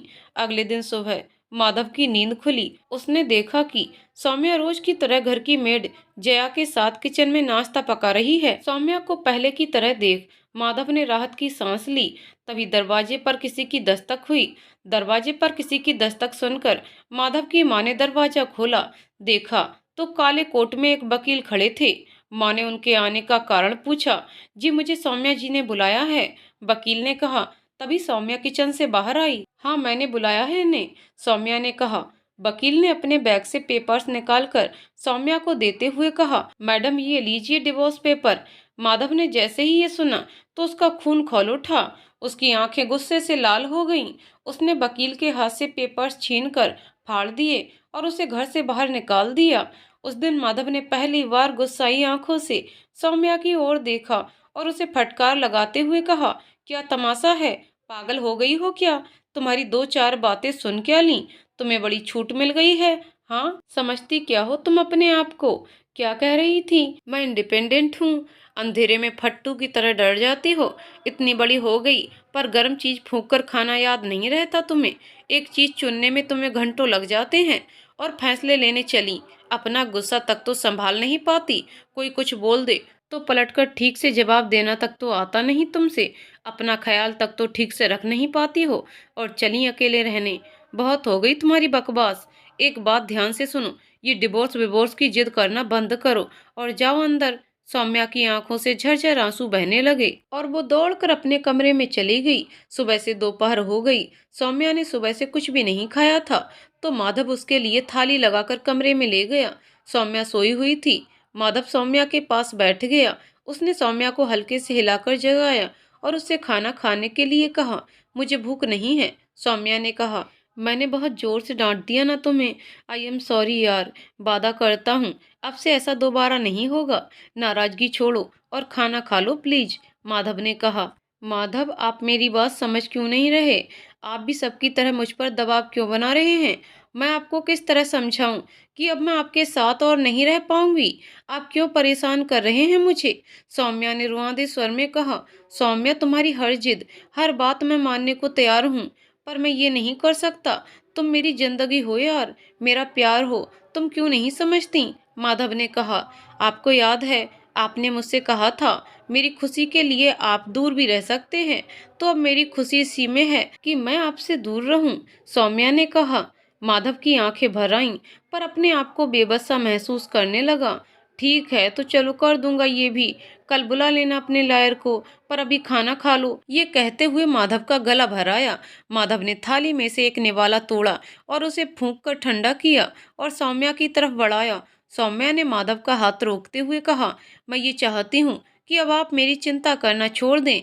ये मुझे अकेले रहने में मदद करेगा, सौम्या ने कड़क भाव में कहा। माधव ने अपनी डूबती आवाज में सिर हिलाकर हम्म किया और वहां से उठकर चला गया। कभी कभी प्यार हमें इतना मजबूर कर देता है कि उसको बचाने में रिश्ते तक को दांव पर लगाना पड़ जाता है। आज माधव के साथ भी कुछ ऐसा ही हो रहा था। माधव बरामदे में बैठा एकटक आसमान की ओर देख रहा था, जैसे अनंत में अंत छान रहा हो। उसका ध्यान घर के बाहर खड़ी गाड़ी के हॉर्न की आवाज से टूटा। उसने सामने देखा तो सौम्या की माँ और समीक्षा आए हुए हैं। माधव, सौम्या ने फोन लगाया था, कुछ अनाप शनाप कहे जा रही थी कि अब हम अलग हो रहे हैं, सौम्या की माँ ने कहा। माधव ने माँ को कोई उत्तर नहीं दिया। ये क्या बात हुई? कहाँ गई वो बेवकूफ? आप चिंता मत कीजिए, मैं समझाती हूँ उसे, सौम्या की माँ ने गुस्से से कहा। सौम्या की माँ उसके कमरे में पहुंची। वहां सौम्या अपना बैग पैक कर रही थी। सौम्या, ये क्या पागलपन है? शादी कोई हंसी खेल नहीं है जो जब चाहे कर ली और जब चाहे तोड़ दी। अभी तक तो सब सही चल रहा था ना, अचानक क्या हो गया? सौम्या की माँ ने गुस्से में कहा। माँ बैठ जाओ, शांति से बात करते हैं, सौम्या ने कहा। पूरे घर में अशांति फैला के अब तू मुझसे शांति से बात करने को कह रही है। और तलाक लेने की ये कौन सी वजह हुई कि आज़ादी नहीं मिल रही है? मतलब तुझे कितनी आज़ादी चाहिए? तेरे सास ससुर तुझे किसी बात के लिए रोकते टोकते नहीं हैं और उनकी चिंता भी जायज़ है। वो तुझसे बड़े हैं। और किस लड़की को शादी के बाद थोड़ी बहुत परेशानी नहीं होती? हाँ, एडजस्ट करना पड़ता है बेटा। रिश्तों की डोर बहुत नाजुक होती है। थोड़ी सी ढील से सब छूट जाता है और पछतावा हाथ रह जाता है। माँ ने कहा, माँ आप लोग एडजस्ट कर सकते होगे, पर मुझसे नहीं होता। मैं उन समझौता करने वाली लड़कियों जैसी नहीं हूँ। सौम्या ने कहा, सौम्या तू माधव के बारे में तो सोच। वो तुझसे निस्वार्थ प्रेम करता है। तेरे पीछे पीछे फिरता रहा है वो। अपने बारे में भी तो नहीं सोचा उसने। उसके जैसा पति बहुत नसीब से मिलता है। सौम्या की माँ ने कहा, क्यों फिरते हैं वो मेरे पीछे? मैंने थोड़े ना फोर्स किया है उन्हें। और उनके ऐसा करने की वजह से मेरे कलीग्स मेरा मजाक उड़ाते हैं। मुझे शर्मिंदगी महसूस होती है माँ। सौम्या ने कहा, जिस नौकरी की दम पर तू इतरा रही है ना, वो भी तुझे माधव के कारण ही मिली है। अगर उसकी जगह कोई और तेरा पति होता ना, तो सपना पूरा करना तो दूर, तुझे फोटोग्राफी की बात तक करने नहीं देता। तू माधव के लायक ही नहीं थी। माँ ने कहा। सौम्या शांत खड़ी होकर सुनती रही। सभी लिविंग रूम में बैठे थे। सौम्या की माँ और माधव के माता पिता माधव के साथ लिविंग रूम में बैठे थे। सौम्या तो नादान है, कुछ भी बोलती रहती है और बाद में पछताती है। वो बचपन से ऐसी ही है। पर तुम तो समझदार हो, उसे प्यार से डांट कर जैसे भी हो सके समझाओ ना। सौम्या की माँ ने माधव से कहा। माधव बिना कोई जवाब दिए शांत होकर सौम्या की माँ की बातें सुन रहा था। तभी अंदर से सौम्या अपना बैग लेकर आ गई और माँ से चलने के लिए कहने लगी। सभी उसकी ओर हैरानी से देखने लगे। सौम्या बेटा, जल्दबाजी मत करो, हमें थोड़ा समय तो दो। माधव के पिता ने कहा, आई एम सॉरी पापा जी, मैं आप लोगों को परेशान नहीं करना चाहती, पर आप मुझे फोर्स ना ही करें तो बेहतर होगा। सौम्या ने कहा, मैं तुझे अपने साथ अपने घर नहीं ले जा रही हूँ, समझी ना? सौम्या की माँ ने सख्ती से कहा, ठीक है, मत ले जाओ, मैं गुजार लूंगी रात किसी होटल में। सौम्या ने कहा। माधव ने सौम्या की माँ की ओर विनती करते हुए सौम्या को अपने साथ ले जाने का इशारा किया और माधव के कहने पर सौम्या की माँ उसे घर ले आई। सौम्या अपनी माँ के साथ घर आ गई थी। सौम्या कमरे में शांत गुमसुम सी बैठी हुई थी। समीक्षा बहुत देर से उसे देख रही थी। समीक्षा ने सौम्या को कॉफी का कप पकड़ाया और सामने रखी कुर्सी पर बैठ गई। तुम्हें कोई और मिल गया है क्या? समीक्षा ने अचानक से कहा।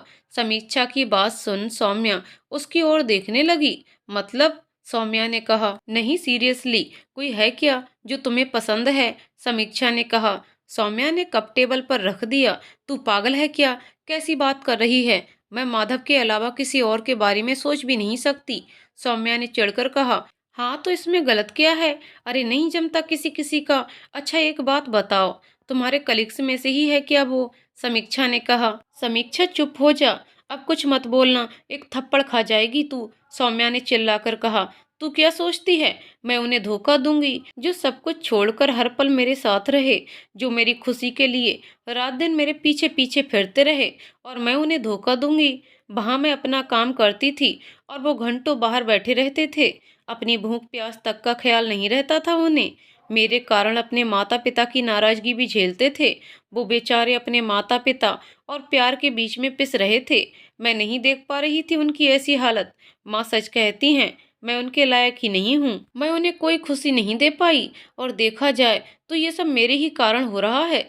इसलिए मैंने सोचा उनसे अलग हो जाऊं। हाँ होगा थोड़ा दर्द, पर कम से कम वो शांति से तो रहेंगे। और कोई कारण नहीं है सच में। रुआंसी सी होकर, मैं माधव से इतना प्यार करती हूँ जितना मैं खुद से भी नहीं करती। मेरी जिंदगी से बढ़कर हैं वो। मैं हर पल राम जी से ही विनती करती हूँ कि माधव के सिवा किसी और के बारे में सोचने से पहले वो मेरी जिंदगी छीन लें। सौम्या ने बिलखते हुए कहा। दीदी तुम शांत हो जाओ, प्लीज मत रो। मैं तो बस असल बात जानना चाहती थी। मुझे पता था मेरी दीदी इतनी सेल्फिश नहीं हो सकती। पर तुम फोटोग्राफी के लिए जीजू से मना भी तो कर सकती थी। समीक्षा ने कहा। एक बार नहीं, कई बार सोचा कि बोल दूं माधव से कि मुझे आपको तकलीफ देकर नहीं करना अपने सपने पूरे, पर माधव ने मुझे कसम दे रखी थी कि मैं उनके कारण अपना सपना ना छोड़ूं। और अगर मैं जिद करके मना कर भी देती तो वो जिंदगी भर ये सोचकर घुटते रहते कि उनकी वजह से मैंने अपने ख्वाब कुर्बान कर दिए। सौम्या ने रोते हुए कहा। लेकिन दीदी, इस तरह तो माधव जीजू तुम्हारे बिना खुश नहीं रह पाएंगे और न ही तुम उनके बिना। समीक्षा ने कहा, मैं जानती हूँ उन्हें, वो ये सोचकर खुश रहेंगे कि मैं खुश हूँ और अपने सपने भी पूरे कर रही हूँ, और मेरी खुशी तो माधव है। सौम्या ने कहा। 4 महीने बीत चुके थे। सौम्या माधव से दूर 4 महीनों से अपनी माँ के घर पर ही थी, और वो माधव जो सौम्या से दूर रहने पर बेचैन हो जाता था, उसने इन दिनों में उससे एक बार तक बात नहीं की थी। और हाँ, कभी कभी फोन लगाने के लिए जैसे तैसे हिम्मत कर लेता, पर सौम्या को कोई परेशानी ना हो ये सोचकर रुक जाता। लेकिन सौम्या देखे बिना कैसे रह सकता था माधव। जब सौम्या मंदिर या पार्क जाती तो वहीं कहीं दूर से छिपकर उसे देखा करता, तो कभी उसकी एक झलक के लिए एयरपोर्ट के रास्ते में पड़ने वाले श्री हनुमान मंदिर के पास ही कहीं खड़ा हो जाता, जहाँ के दर्शन किए बिना सौम्या कभी आगे नहीं जाती थी। माधव को थोड़ा भी एहसास कराए बिना सौम्या भी समय पर छुपकर देखने उन जगहों पर पहुंच जाया करती जहां माधव आया करता था, जिससे एक पल के लिए ही सही वो भी माधव को देख ले। कहते हैं कि राम जी की इस नगरी में हर चीज का मूल्य देना होता है, खुशियों का भी। पर उसकी इस नगरी की एक अद्भुत चीज भी है जिसका मूल्य है ही नहीं, जो सबसे हसीन है, और वो है प्रेम। और सिया राम जी की प्रेम कहानी भी तो अद्भुत है। माधव और सौम्या के बीच उनका सच्चा प्यार ही था जो दूर रहने पर भी उन्हें बांधे हुए था। तभी तो आज दोनों दीवाने एक दूसरे के लिए एक दूसरे से ही अलग हो रहे थे। इसी तरह दिन गुजर रहे थे। इन लम्हों में कभी अलग रहने की उदासी थी, तो कभी एक दूसरे की खुशी से मिलने वाली संतुष्टि। आज सौम्या का पहला वट सावित्री व्रत था। वह अपनी कजन कविता के साथ मंदिर गई हुई थी। समीक्षा भी उनके साथ ही थी। आज मंदिर में सौम्या की नजरें हर ओर माधव को ढूंढ रही थीं, पर वो उसे कहीं नहीं दिख रहा था। उसे विश्वास था कि माधव आज जरूर आएगा। सौम्या मंदिर में एक जगह बैठ गई और अपनी बहनों से ये बहाना किया कि उसे मंदिर में बैठने से शांति मिल रही है करके माधव का इंतजार कर रही थी। बहुत देर हो चुकी थी, पर माधव अभी तक नहीं आया था। सौम्या की बहनें अब उसे घर चलने की जिद करने लगीं, तो उसे जाना ही पड़ा। मंदिर से बाहर निकलने तक सौम्या की बेचैन नजरें माधव को तलाश कर रही थीं। वो तीनों गाड़ी में बैठ गईं और मंदिर से निकल गईं। चिंता मत करो, जीजू कुछ काम में फंस गए होंगे। समीक्षा ने दबे शब्दों में सौम्या को तसल्ली दी। सौम्या ने अपना सिर हिलाकर हाँ किया। अरे भैया, थोड़ा साइड में रोकना, कविता ने ड्राइवर से कहा। क्या हुआ दीदी? समीक्षा ने कविता से कहा। अरे, मुझे इस शॉप से अपना लहंगा उठाना है। कल मैं इनके साथ आई थी, पर लहंगा रेडी नहीं था। मैं आती हूँ 10 मिनट में, कविता ने ये कहा और चली गई। कुछ देर बाद कविता शॉप से वापस आ रही थी। वह जल्दी में सौम्या और समीक्षा की ओर आ ही रही थी। सौम्या, मैंने अभी माधव जी को देखा अंदर शॉप में, कविता ने कहा। दीदी, हम एक ही शहर में रहते हैं, कभी ना कभी तो टकराएंगे ही ना, उसमें क्या है, समीक्षा ने कहा। हाँ, पर वो एक लड़की के साथ थे। ऐसा लग रहा था जैसे वो ही उसे शॉपिंग करा रहे हों। वो लड़की ड्रेस अपने ऊपर डाल डाल कर दिखा रही थी और माधव उसके साथ ड्रेस सिलेक्ट कर रहे थे, और दोनों बहुत खुश भी लग रहे थे, कविता ने कहा। समीक्षा ने सौम्या की ओर देखा। क्या कविता दीदी, आप भी अब कोई हंस बोल भी नहीं सकता क्या? और शॉपिंग चीज ही ऐसी जिससे लोग खुश हो ही जाते हैं, समीक्षा ने कहा। हाँ, वो भी सही है, पर उन्हें देखकर ऐसा तो नहीं लग रहा था कि उनकी खुशी की वजह शॉपिंग है। अलग ही चमक थी आज माधव में। अच्छा, अभी वो दोनों बाहर निकल कर आएंगे तो देख लेना, कविता ने कहा। मुझे नहीं देखना किसी को, तुम लोग चलो अब, सौम्या ने टालते हुए कहा। रुक तो यार, शायद तू पहचान ले उस लड़की को, कविता ने सौम्या का हाथ पकड़ते हुए कहा। तभी माधव किसी लड़की के साथ शॉप से बाहर आया। वो दोनों एक दूसरे से बातें कर रहे थे और काफी घुले मिले लग रहे थे। फिर माधव और लड़की कार में बैठकर चले गए। सौम्या, समीक्षा और कविता तीनों उन्हें देख रही थीं। सौम्या चुपचाप गाड़ी में बैठ गई। समीक्षा और कविता भी उसके साथ बैठ गई। देखा ना तुम लोगों ने, वैसे माधव उस लड़की के साथ काफी खुश लग रहे थे। कहीं माधव और वो साथ तो नहीं हैं, कविता ने कहा। सौम्या उसकी ओर खामोशी से देखने लगी। मतलब वो दोस्त भी तो हो सकते हैं, कविता ने कहा। बस करो, समीक्षा ने कविता की ओर देखकर कहा। यार, तू मुझ पर मत भड़क, तुम लोगों ने भी तो देखा था, कविता ने कहा। मैं जानती हूँ उस लड़की को, वो आराधना है, माधव की कॉलेज फ्रेंड। माधव मुझे उससे मिला चुके हैं, सौम्या ने कहा। कविता शांत हो गई। कुछ देर में कविता का घर आ गया। वह गाड़ी से उतरकर अपने घर चली गई। कुछ देर बाद सौम्या और समीक्षा भी अपने घर आ गए। सौम्या के दिमाग में कविता की बातें गूंज रही थीं। हालांकि उसे पता था कि ये बातें बेबुनियादी हैं, पर न जाने क्यों उसका मन उसी ओर घूमे जा रहा था। कभी कभी हमारे जीवन में ऐसे मोड़ भी आते हैं जो हमें एकदम उलझा कर रख देते हैं। एक तरफ तो हमारा दिल जानता है कि असल पहलू क्या है, पर इनसिक्योरिटी का कोहरा उसे धुंधला करने लगता है। सौम्या सोच में डूबी गुमसुम बैठी थी। सौम्या, खाना खा ले बेटा, माँ ने आवाज दी। सौम्या बिना कुछ प्रतिक्रिया दिए बैठी रही। दीदी दीदी, समीक्षा ने उसे हिलाकर कहा। सौम्या चौंक कर समीक्षा की ओर देखने लगी। कब कब लगाई माँ ने आवाज? मुझे कुछ सुनाई नहीं दिया। सौम्या ने बोलते बोलते शांत हो गई। कहीं तुमने कविता दी की बातें दिल से तो नहीं ले ली ना? समीक्षा ने कहा। सौम्या बिना कुछ बोले समीक्षा की ओर देखने लगी। दीदी, तुम उसकी बातों पर ध्यान मत दो। वो कुछ भी बोलती है। उन्हें दूसरों के मामले में दखल देने में बड़ा मजा आता है। आप जानती तो हो उन्हें, और बात आपकी हो तो फिर वो कोई मौका नहीं छोड़ती। समीक्षा ने कहा। अपनी है इसलिए बोल रही हैं, वरना उसे क्या पड़ी है मेरी? सौम्या ने कहा। हाँ, अपनी है वो, पर आपसे जलती भी है।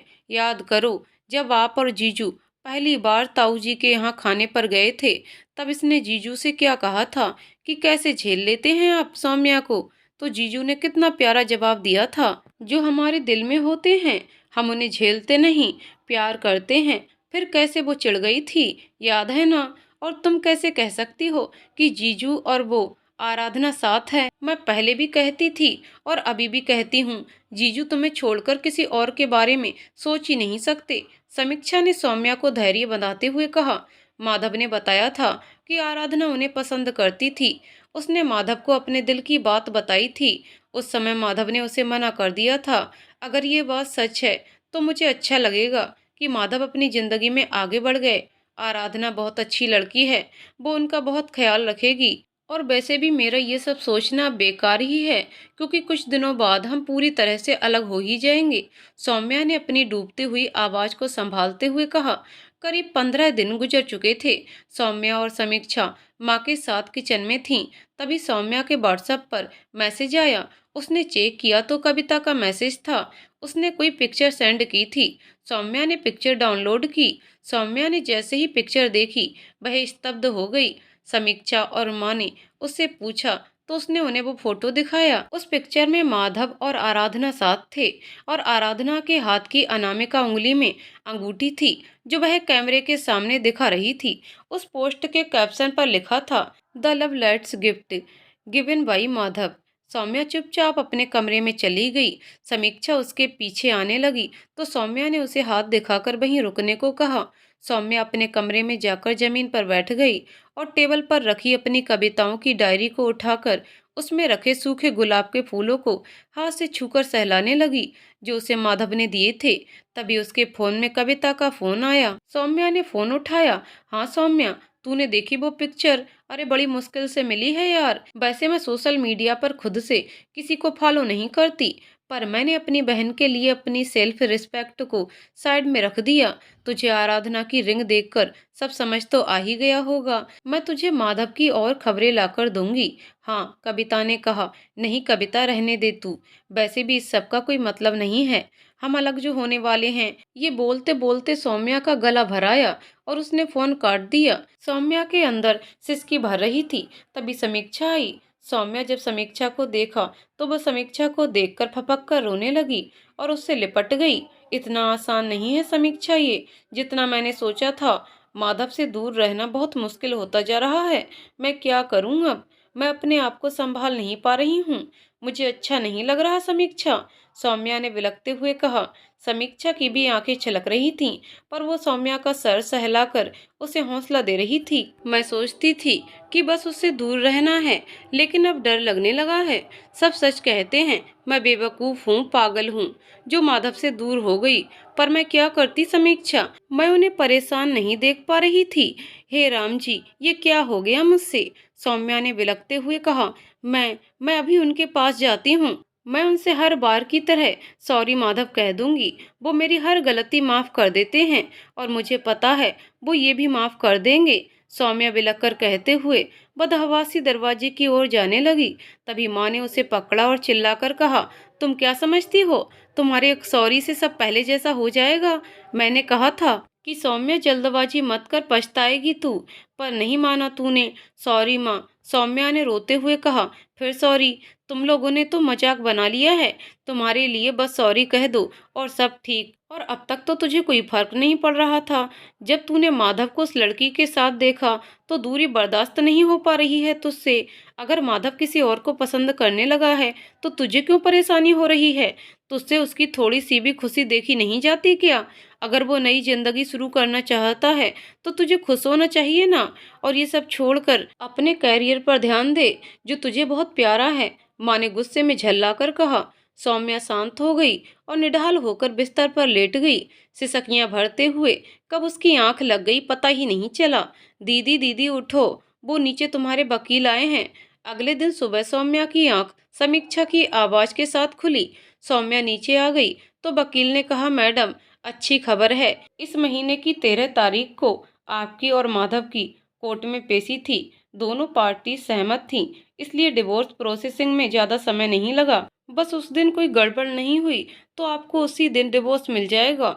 सौम्या चुपचाप वकील की बातें सुन रही थी। उसकी नजर कैलेंडर पर पड़ी तो सिर्फ 4 दिन ही बाकी थे। अगले दिन माधव अपनी बालकनी पर खड़ा फोन पर बात कर रहा था। तभी उसे हॉर्न की आवाज सुनाई दी। उसने गेट की तरफ देखा तो सौम्या अपनी स्कूटी पर थी। सौम्या ने गेट खुलवाने के लिए हॉर्न दिया जैसे वो हमेशा करती थी। माधव ने जया को आवाज दी पर शायद उस समय घर पर कोई नहीं था। जब माधव नीचे आने लगा तो सौम्या ने उसे हाथ के इशारा करते हुए रोका और फिर उसने स्कूटी से उतरकर गेट खोला। स्कूटी चलाकर अंदर आ गई। फिर उसने स्कूटी पार्क की ठीक उसी जगह जहां वह हमेशा करती थी। सौम्या ने गाड़ी से चाबी निकाली और घर में जाने से पहले आंगन में बने से मंदिर में नमन किया। हमेशा की तरह माधव ऊपर से सौम्या को देख रहा था। उसे सौम्या का पहले वाला अंदाज देखकर अच्छा लग रहा था। सौम्या घर के अंदर आई। घर पर कोई नहीं था। तभी माधव सीढ़ियों से उतरते हुए नीचे आया। सौम्या और माधव 6 महीने बाद एक दूसरे को इतने करीब से देख रहे थे। दोनों का दिल कह रहा था कि अभी गले लगकर सारी दूरियां मिटा दें, पर समय ने ऐसा रुख बदला था कि आज दोनों एक दूसरे से नजरें चुरा रहे थे। वो मेरा कुछ सामान, वो मैं अपना कुछ सामान लेने आई हूँ, कबर्ड में रखा है। सौम्या ने झिझक कर कहा। ओह हाँ ठीक है, माधव ने भी झिझकते हुए कहा। दोनों खामोश हो गए। माँ पापा कहीं गए हैं क्या? सौम्या ने कहा। हाँ वो कहीं गए हैं, शायद मंदिर गए हैं। माधव ने कहा। वक्त भी कितना अजीब होता है ना, सब कुछ एक सा कहाँ रहता है, कब कैसा बदलाव दिखा दे हम अंदाजा भी नहीं लगा सकते। कभी एक दूसरे से बात किए बिना बेचैन हो जाते थे। माधव और सौम्या आज इस तरह से चुप थे जैसे उनके पास बोलने के लिए शब्द ही ना हो। सौम्या अपने कमरे में जाकर अपना सामान निकालने लगी। तभी पलंग पर पड़ा माधव का फोन बजा। फोन की रिंग सुनकर माधव कमरे में आया और बालकनी में चला गया। माधव की हल्की हल्की बातें सौम्या के कानों में पड़ रही थीं, पर वो हमेशा की तरह उन पर ध्यान नहीं दे रही थी। हाँ मैं उसे छोड़ रहा हूँ, इसलिए नहीं कि मैं उससे तंग आ गया हूँ, बल्कि इसलिए कि वो चाहती है, उसे उसका सपना पूरा करना है और मुझे मेरा, जो मैंने उसके लिए देखा था। और आई होप 13 तारीख के बाद सब ठीक हो जाएगा।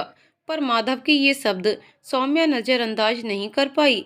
उसकी आंखें डबडबाने लगीं और वो ना चाहते हुए भी सोचने लगी कि माधव किससे ऐसी बात कर रहा है। माधव की बात खत्म हो गई और वो बालकनी से कमरे में आ गया। उसने अपना फोन पलंग पर रखा और बाहर चला गया। सौम्या की नजर माधव के फोन के स्क्रीन पर पड़ी। उसमें किसी की पिक्चर ओपन थी। सौम्या ने माधव का फोन हाथ में लिया। उसने देखा तो वो पिक्चर आराधना की थी। सौम्या कमरे में आ गई। सौम्या ने देखा कि माधव किचन में है, शायद कुछ पका रहा है। माधव 2 चाय के कप हाथ में लेकर आया।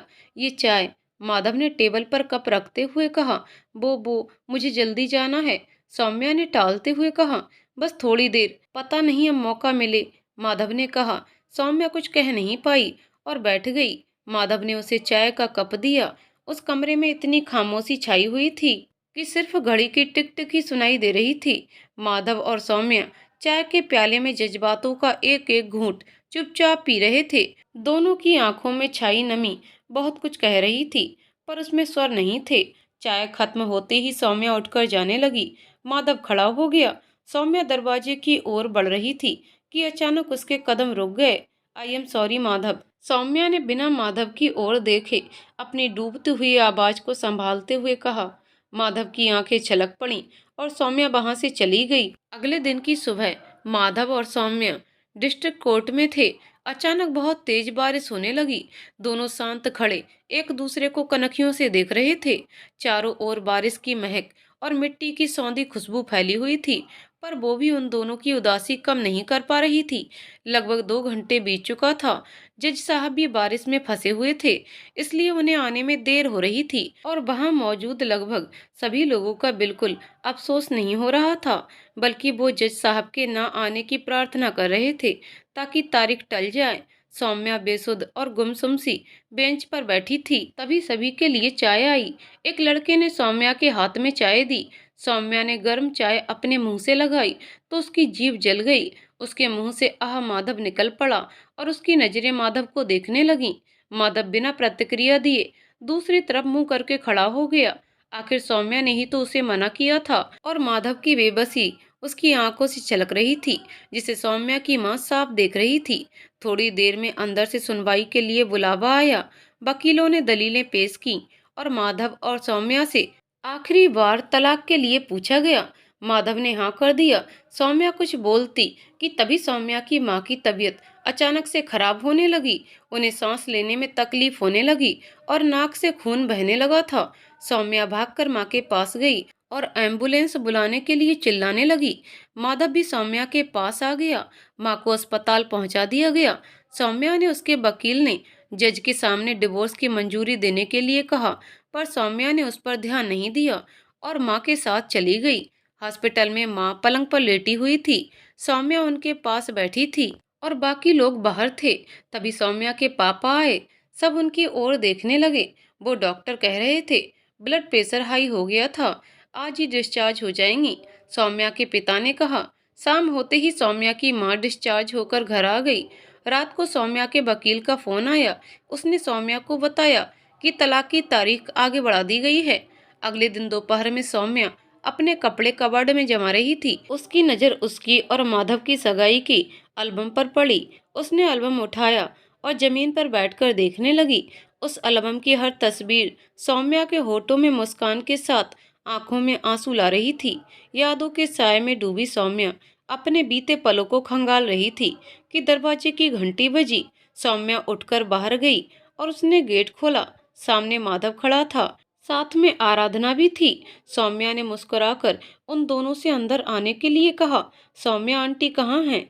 हम उनसे ही मिलने आए थे। माधव ने बताया कि कल आंटी की तबीयत बिगड़ गई थी, तो मैंने सोचा मैं भी उनसे मिल लेती हूँ। आराधना ने कहा। माँ पीछे आंगन में बैठी हैं, आप लोग उनसे वहीं जाकर मिल लीजिए, सौम्या ने सहजता से कहा। सौम्या माधव और आराधना को माँ के पास ले गई। माँ ने सौम्या से उन दोनों के लिए चाय लाने को कहा। माधव और आराधना माँ के पास बैठे बातें कर रहे थे। तभी अंदर से कुछ गिरने की आवाज आई। माधव और आराधना भागकर किचन की ओर आए तो देखा चाय के टूटे कप और चाय जमीन पर फैले हुए हैं और सौम्या जमीन पर बेहोश पड़ी है। आवाज सुनकर समीक्षा भी आ गई।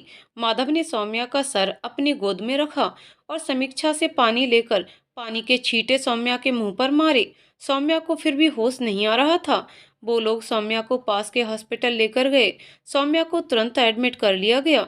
सौम्या, माधव और आराधना सौम्या के रूम के बाहर चेयर पर बैठे थे। तभी वहां डॉक्टर आई। यहाँ सौम्या के साथ कौन है? डॉक्टर ने कहा। जी मैं उनका पति हूँ। माधव ने हड़बड़ी में उठकर कहा। बहुत कमजोर हो गई है आपकी वाइफ, शरीर में खून की कमी आ गई है, हीमोग्लोबिन भी काफी कम है, उन्हें ब्लड चढ़ाना पड़ेगा। लगता है 15-20 दिन से प्रॉपर डाइट नहीं ले रही हैं और आप उनका ध्यान नहीं रखते क्या? डिप्रेशन में है वो, किसी गहरी सोच में डूबे होने के कारण वो बेहोश हो गई थी। आज उन्हें यही एडमिट कराना होगा, डॉक्टर ने कहा। डॉक्टर के वहां से जाते ही माधव ने गुस्से में कहा। समीक्षा क्या परेशान कर रहा है सौम्या को? समीक्षा ने कुछ नहीं कहा। सब उसकी इच्छा से हो रहा है तो फिर क्या परेशान कर रहा है उसे? माधव ने तेज आवाज में कहा। बो जीजू, समीक्षा ने हिचकिचाते हुए कहा। तुमसे सीधे बोलना नहीं आता क्या? जो पूछा उसका जवाब दो। माधव ने समीक्षा की ओर देखकर कहा। दीदी आपके बिना नहीं रह पा रही हैं जीजू। आपसे दूर रहना उनसे बर्दाश्त नहीं हो रहा है। वो अपनी तकलीफ किसी को जाहिर नहीं होने देती, पर सबसे छिपकर रात रात भर रोती रहती हैं। कोई सुन ना ले, इसलिए अपनी सिसकियां अपने हाथों से दबा देती हैं। उसे अपने करियर का कोई लालच नहीं है और न ही आपसे या अंकल आंटी से कोई शिकायत है। वो आपकी खुशी और आपके घर की शांति के लिए आपसे अलग हो रही थी। आप उसके सपने के लिए जिस तरह परेशान होते वो ये देख नहीं पा रही थी और आपकी कसम के कारण कुछ बोल भी नहीं पा रही थी।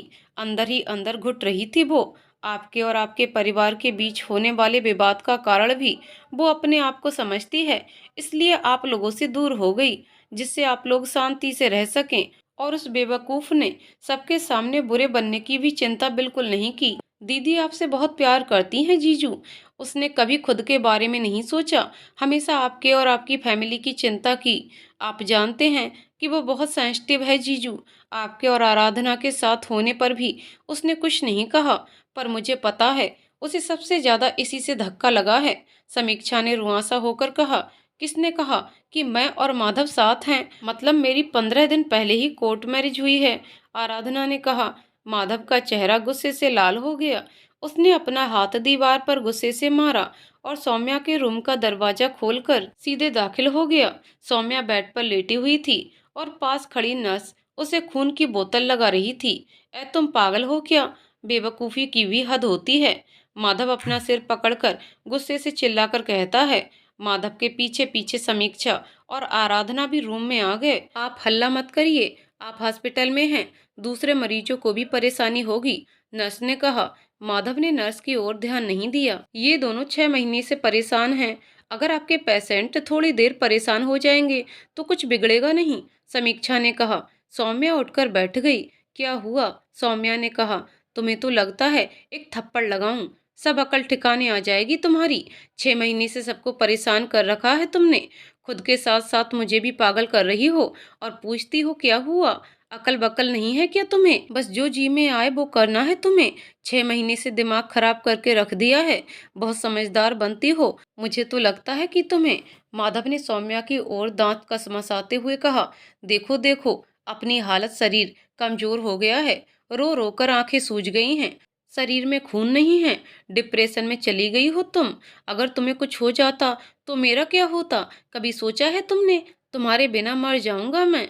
बहुत हो गई तुम्हारी जिदें, सुन लो, ये सब अब और नहीं चलेगा, माधव ने चिल्लाकर कहा। मैं तुमसे पहले भी कह चुकी हूँ, मेरी चिंता करना छोड़ो और मुझे अकेला रहने दो, सौम्या ने कहा। अब बस करो अपना ये ड्रामा, बहुत हो गया तुम्हारा। हाँ, समीक्षा ने सब बता दिया है। मुझे पहले भी शक था कि तुम इतनी जल्दी घबराकर पीछे नहीं हटने वालों में से हो। तुमने इतना बड़ा उलझा दिया कि सोच भी नहीं पा रहा था, माधव ने झल्लाकर कहा। मेरी बहुत चिंता हो रही थी ना तुम्हें, तो मुझसे कहती, मैं कोई ना कोई सॉल्यूशन निकाल लेता। इतनी सी बात को इतना लंबा खींच डाला तुमने। ऐसे तो बड़ी स्ट्रेट फॉरवर्ड बनी घूमते हो, अब क्या हुआ? हाँ, माधव ने कहा। हाँ तो अगर मैं कहती कि मुझे तुम्हें और माँ पापा को परेशान करके नहीं करना कोई सपना पूरा, तो क्या तुम मुझे ये करने देते, छोड़ने देते मुझे फोटोग्राफी? सौम्या ने गुस्से से कहा। हाँ, नहीं छोड़ने देता, और वो भी इतनी सी बात पर। मैं इसके लिए कोई ना कोई रास्ता निकाल लेता, माधव ने कहा। क्या रास्ता निकालते? हाँ, मेरे लिए रास्ता निकालते निकालते खुद को तकलीफ देते रहते। आपको तो कोई फर्क नहीं पड़ता, पर मैं हर वक्त घुटती रहती, सौम्या ने झल्लाकर कहा। माधव चुप हो गया। सौम्या के आंसू छलक पड़े। मैं आपको हर वक्त टेंशन में नहीं देख सकती माधव। मेरा शौक पूरा करने के चक्कर में आप खुद को भूल ही गए थे। ऐसा लगता था कि जैसे सारा बोझ आप अकेले ही ढो रहे हो। मुझे कुछ समझ नहीं आ रहा था माधव, मैं क्या करूं? सौम्या ने बिलखते हुए कहा। माधव सौम्या के पास गया और उसके आंसू पोंछकर उसे चुप कराने लगा। आई एम सॉरी सौम्या, तुम शांत हो जाओ, देखो तुम्हारी तबीयत भी ठीक नहीं है, ज्यादा स्ट्रेस मत लो। मैं तुम्हें इस तरह से रोते बिलखते नहीं देख पा रहा हूँ यार, प्लीज मत रो, माधव ने सौम्या के आंसू पोंछते हुए कहा। माधव, आई एम सॉरी, मैंने तुम्हें परेशान कर डाला, बट आई श्योर मेरा टेंशन ऐसा नहीं था। बस मुझे जो सही समझ आया मैंने वो ही किया, सौम्या ने रोते हुए कहा। माधव की भी आंखें भर आईं। उसने सौम्या का सिर चूमकर उसे अपने गले से लगा लिया। सब सौम्या को समझा रहे थे, पर उसके आंसू रुकने का नाम नहीं ले रहे थे। हल्का कर लेने दो उसे अपना जी, बहुत दिनों से भरी हुई कुछ देर मत रोको। पास खड़ी हुई नर्स ने मुस्कुराकर कहा। सौम्या 1 घंटे तक बिना रुके लगातार माधव से लिपटकर रोती रही, फिर धीरे धीरे शांत होने लगी। उसी बीच माधव के माता पिता और सौम्या की माँ वहां आ गए। उन सभी को माधव और सौम्या को साथ देखकर बेहद सुकून मिल रहा था। माधव, अब मैं फोटोग्राफी नहीं करूंगी, ठीक है ना? सौम्या ने रुआंधे होकर कहा। अरे नहीं बेटा, तू फोटोग्राफी नहीं छोड़ेगी। अगर तेरे पापा को परेशानी है तो मैं तेरे साथ में जाऊंगी तेरे। देखती हूँ कौन रोकता है तुझे। माधव की माँ ने कहा। मुझे क्यों परेशानी होने लगी? सौम्या मेरी बेटी है। सौम्या के कारण तो लोग हमारी और भी सम्मान करने लगे हैं। सौम्या, हम लोग अपनी जिद में इतने खो गए कि तुम दोनों की दुविधा को देख ही नहीं पाए। हम तुझे अब ना रोकेंगे और ना ही दबाव बनाएंगे। बस तुम दोनों खुश रहो, साथ रहो, यही हम चाहते हैं, माधव के पिता ने कहा। माधव के माता पिता की बात सुनकर सभी के चेहरे में खुशी छा गई और सौम्या माधव की अलसाई आंखों में आंसू। माधव, एक और बात के लिए सॉरी, सौम्या ने कहा। माधव उसकी ओर देखने लगा। वो जब मैं अपना सामान लेने आई थी ना, तब आपके फोन में आराधना की तस्वीर देखकर मुझे थोड़ा ज्यादा गुस्सा आ गया था और मैंने फोन जमीन पर पटक दिया था। वो फोन मुझसे ही टूटा था। आई एम सॉरी, सौम्या ने मासूमियत से कान पकड़ते हुए कहा। सौम्या की बात सुनकर वहां मौजूद सभी लोग ठहाका मारकर हंसने लगे। मुझे मालूम है, माधव ने हंसकर कहा। सौम्या, तुमने उस पिक्चर को जूम आउट करके नहीं देखा था क्या? अगर देखती तो बगल में मेरे पति भी नजर आते। ये देखो। आराधना ने मजाकिया अंदाज में सौम्या को पिक्चर दिखाते हुए कहा। माधव, सॉरी, मैंने फिर गलती की, सौम्या ने शर्मिंदगी से नजरें झुकाकर कहा। माधव ने हंसकर प्यार से सौम्या का माथा चूम लिया। लेकिन आराधना और मैं साथ में हैं, ये बातें कौन फैला रहा था? माधव ने कहा। जीजू, वही कविता, समीक्षा ने कहा। ये कविता है क्या यार? इसे प्रॉब्लम क्या है जो दूसरों के मामले में टांग अड़ाती है? माधव ने कहा। जाने दो ना माधव, छोड़ो, उसने कुछ भी कहा हो, पर स्वीकारा तो मैंने था ना, सौम्या ने माधव की बाह थामते हुए कहा। अब बस करो दीदी, ये आंसू नहीं मोती हैं, इन्हें बहा दोगी तो मोतियाबिंद हो जाएगा। समीक्षा ने सौम्या के आंसू की बूंद को हवा में उछालते हुए कहा। सौम्या हंस पड़ी और सौम्या के साथ वहां मौजूद सभी लोगों के होठों पर हंसी छा गई। अगले दिन सौम्या हॉस्पिटल से सीधे अपने घर गई। ओह, आई एम सॉरी, अपने और माधव के घर। वहां सौम्या का बिल्कुल उसी तरह गृह प्रवेश हुआ जैसे वो पहली बार दुल्हन बनकर आई थी। सौम्या और माधव की जिंदगी पहले की तरह हो गई। बस बदलाव ये आया कि सौम्या अपने काम के लिए अकेले कहीं भी आ जा सकती थी। उनके बीच कुछ चीजें ऐसी थीं जो हमेशा से बहुत प्यारी थीं, जैसे माधव का सौम्या को हर निवाला फूंक फूंक कर खिलाना, माधव के हाथों में चोट लगने पर उसके हाथों को सौम्या का चूम कर सहलाना, और सौम्या का हमेशा की तरह गलतियां करना और फिर आई एम सॉरी कहना, फिर माधव का मुस्कुराकर उसे माफ कर देना। सौम्या और माधव के प्यार का रंग समय के साथ और भी गहरा हो रहा था। इस साल सौम्या और माधव की झोली में डबल खुशियां आ गिरी। पहली तो ये थी कि सौम्या को best nature photographer of the year का अवार्ड मिला, और दूसरी और सबसे प्यारी खुशी ये थी कि सौम्या और माधव माता पिता बनने वाले थे। बच्चे की खबर से तो उनके घर का माहौल ऐसा बन गया था कि जैसे कोई त्योहार हो। सभी सौम्या का पल पल ख्याल रखने लगे और माधव तो जैसे कोई और ही जहान में था।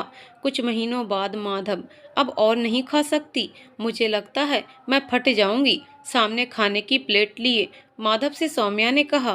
प्लीज यार, ये आखिरी बाइट खा लो। देखो, ऐसी हालत में माँ को पूरा पोषण बच्चे को मिल जाता है, जो फिर माँ के लिए भी तो कुछ होना चाहिए ना, जो उसे पोषण दे। माधव ने कहा। आपकी इन्हीं बातों के कारण मेरा वजन और औरतों से ज्यादा हो गया है। अब तो हॉस्पिटल में नर्स तक मेरा मजाक उड़ाती हैं। आप मुझे मोटा कर देंगी, सौम्या ने कहा। अच्छी बात है, तुम गोलू मोलू सी और भी क्यूट लगोगी, माधव ने सौम्या के गाल खींचते हुए कहा। आह माधव, सौम्या ने कहा। आई एम सॉरी यार, माधव ने हंसकर कहा। जितना अजीब प्यार होता है उतने ही अजीब होते हैं प्यार करने वाले। अपने प्रिय की खुशी के लिए उसी से दूर हो जाते हैं, जैसे राधा रानी अपने कृष्ण से दूर रहीं। पर इसमें एक आश्चर्य ये है कि वो कभी अलग ही नहीं थे, संपूर्ण थे। यही तो होती है प्रेम की शक्ति, जिसमें शरीर तो अलग होते हैं पर आत्मा एक हो जाती है। तो दोस्तों, कहानी यहीं पर समाप्त होती है। दोस्तों, आपको कहानी कैसी लगी कमेंट करके जरूर बताइएगा। कहानी पसंद आई हो तो वीडियो को लाइक शेयर करें और चैनल को सब्सक्राइब करें। कहानी को पूरा सुनने के लिए बहुत बहुत धन्यवाद दोस्तों।